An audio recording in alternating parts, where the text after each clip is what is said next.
Bismillahirrahmanirrahim. Assalamualaikum warahmatullahi wabarakatuh. Kali ini kita ada di pertemuan ke-14 mata kuliah Asesmen Matematika dengan materi inovasi dalam asesmen pembelajaran matematika.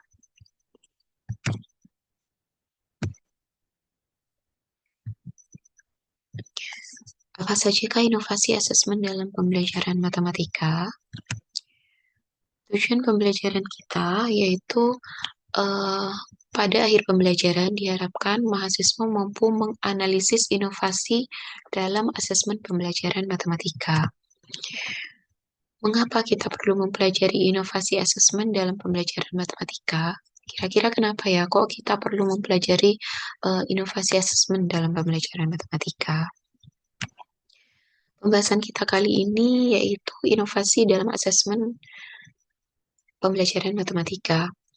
Bertujuan untuk meningkatkan efektivitas dan efisien proses penilaian. Kemudian memastikan hasil asesmen yang lebih adil dan akurat.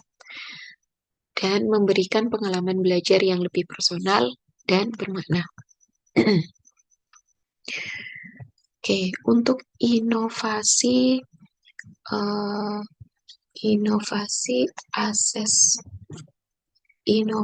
asesmen dalam pembelajaran matematika itu yang pertama adalah asesmen berbasis teknologi digital.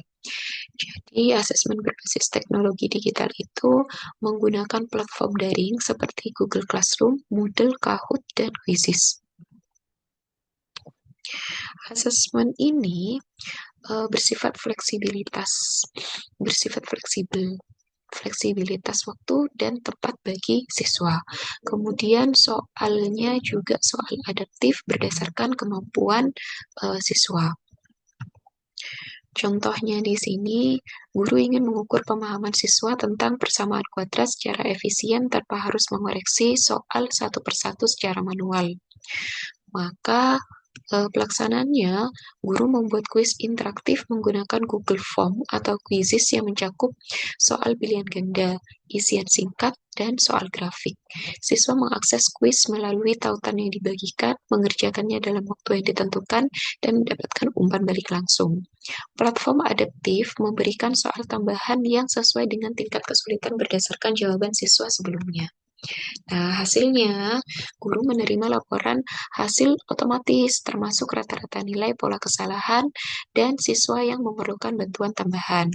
Kemudian, siswa lebih termotivasi dengan umpan balik langsung dan merasa pengalaman belajar lebih menarik serta relevan dengan kemampuan mereka. Kemudian inovasi yang kedua yaitu gamifasi dalam asesmen.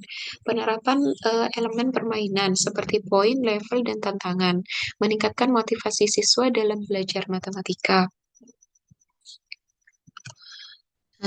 Ini siswa kurang termotivasi untuk mengerjakan soal matematika tentang pecahan. Ini contoh situasinya, kemudian pelaksanaannya.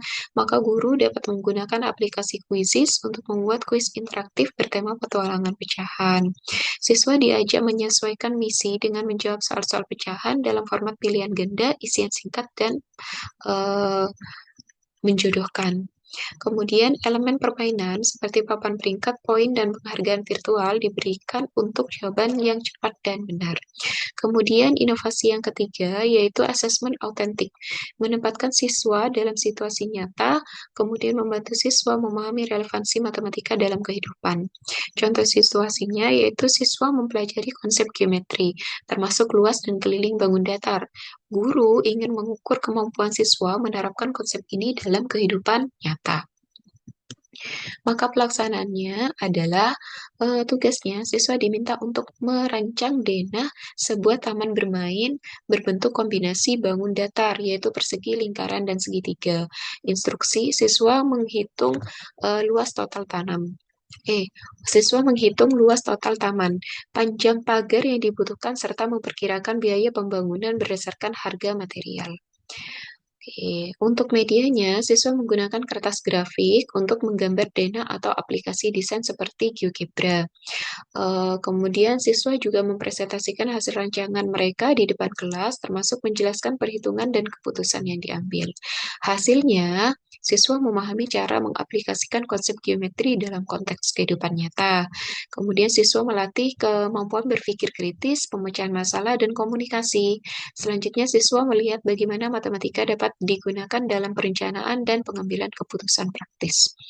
Selanjutnya yaitu penggunaan big data dan analitik pembelajaran, eh, yaitu mengidentifikasi tren, pola, dan area yang memerlukan perhatian, kemudian memberikan intervensi yang tepat waktu. Oke, untuk contoh situasi pelaksanaan dan hasilnya nanti bisa dibaca sendiri ya, soalnya ini terbatas waktu untuk videonya, jadi mohon maaf. Untuk slide-nya sudah saya kirimkan di e-learning di pertemuan ke-14. Ini teknologi virtual reality, VR, dan augmented reality. Ini inovasi yang selanjutnya, yaitu pengalaman belajar yang dengan VR dan AR, kita mempunyai pengalaman belajar yang imersif, kemudian asesmen yang lebih kontekstual dan mendalam. Selanjutnya, untuk inovasi selanjutnya, peer assessment dan self-assessment. Kalau peer assessment itu siswa saling menilai, kalau self-assessment yaitu refleksi mandiri siswa. Untuk contoh situasi, pelaksanaan, dan hasil, nanti bisa dibaca sendiri, mohon maaf. Kemudian inovasi selanjutnya itu asesmen formatif berkelanjutan, penilaian terus-menerus selama proses pembelajaran, dan umpan balik langsung dari guru. Kemudian inovasi selanjutnya penggunaan AI, algoritma kecerdasan buatan atau AI. AI untuk umpan balik spesifik dan mendetail, kemudian membantu guru merancang soal variatif.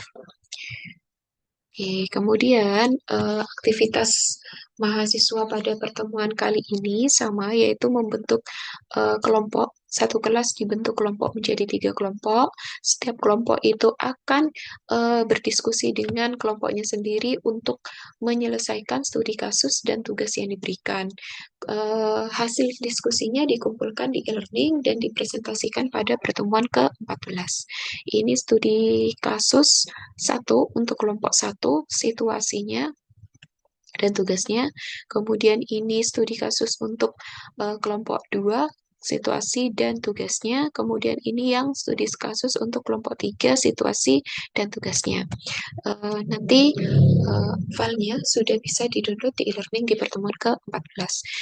Intisari pembelajaran kita pada kali ini yaitu inovasi dalam asesmen pembelajaran matematika bertujuan untuk meningkatkan efektivitas dan efisien proses penilaian dan seterusnya sampai memberikan pengalaman belajar yang lebih personal dan bermakna. Kemudian intisari selanjutnya yaitu beberapa bentuk inovasi dalam asesmen pembelajaran meliputi asesmen berbasis teknologi digital, gamifasi dalam asesmen, kemudian dan seterusnya sampai di penggunaan algoritma kecerdasan buatan atau AI. Selanjutnya yaitu refleksi. Setelah pembahasan kita kali ini, menurut pendapat Anda, apakah tantangan dalam pelaksanaan peer assessment di kelas? Apakah ada tantangan dalam apa? Apakah tantangan dalam pelaksanaan peer assessment di kelas? Cukup kiranya untuk pertemuan ke-14 ini. Terima kasih atas perhatiannya. Saya tutup. Akhirul kalam. Wabillahi taufiq wal hidayah. Wassalamualaikum warahmatullahi wabarakatuh.